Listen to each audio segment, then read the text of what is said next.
మామ నర్రా మిస్కి టైం అవుతుంది, ఈరోజు ముందే చికెన్ సెట్ కాలి. రే మన మెస్ ఓనర్ గారు హాస్టల్ పొరగాలని ఎట్లా డివైడ్ చేస్తాడు తెలుసా? 3 లాగా. ఈరోజు ముందే చికెన్. తెలివి తక్కువడు, తెలివైనడు, అతి తెలివైనడు. తెలివి తక్కువడు ఏం చేస్తాడు? మెస్ 8 గంటలకు కాబట్టి 7:50 కేబుల్ కూర్చుంటాడు. సో మెస్ ఓనర్ గారు ఎట్లా ఆలోచిస్తాడు అప్పుడు? ఇంకా జనాలు పొరగాలు వచ్చేటోళ్ళు ఉన్నారు కదా అని చెప్పి వీడికి 2 ముక్కలు వేసి పంపిస్తాడు. తెలివైనోడు ఎట్లా ఆలోచిస్తాడు? 8:30కి పోతాడు మెస్ క్లోజ్ చేసే టైంకి కొంచెం. సో అప్పుడు ఏమవుతుంది? మెస్ ఓనర్ గారు ఏం ఆలోచిస్తాడు? ఇంకా జనాలు వచ్చేటోళ్ళు వెనకాల ఎవరు లేరు కదా అని చెప్పి కొంచెం ఎక్కువ ముక్కలు పడతాయని చెప్పి తెలివైనోడు అట్లా ఆలోచిస్తాడు. అతి తెలివైనోడు ఎట్లా ఆలోచిస్తాడు?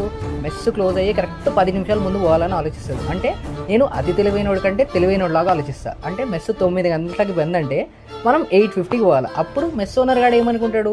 అరే ఇంకా పొరగాలు ఎవరు వచ్చేటోళ్ళు లేర్రా అని చెప్పి చికెన్ ముక్కలు అన్నీ మనకే ఇస్తాడు. అప్పుడు చికెన్ మొత్తం మనకే సెట్. 8:50 అవుతుంది. చలో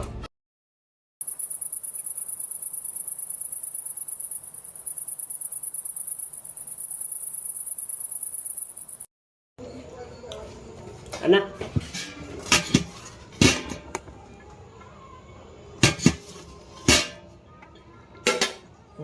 పప్పేలా పెరగలే ఏమైందన్నా? చికెన్ లేదా? చికెన్ అయిపోయింది. ఇంత లీటర్స్ చికెన్ ఉంటుంది. అప్పుడప్పుడు ఇట్లా అవుతుంటే బ్రో కొన్నిసార్లు. రే నికృష్టుడా, దరిద్రుడా, అమ్మవారి పుట్టినోడా, పాపంరా, నీకు ఆ చదివే లేదురా. ఇంకో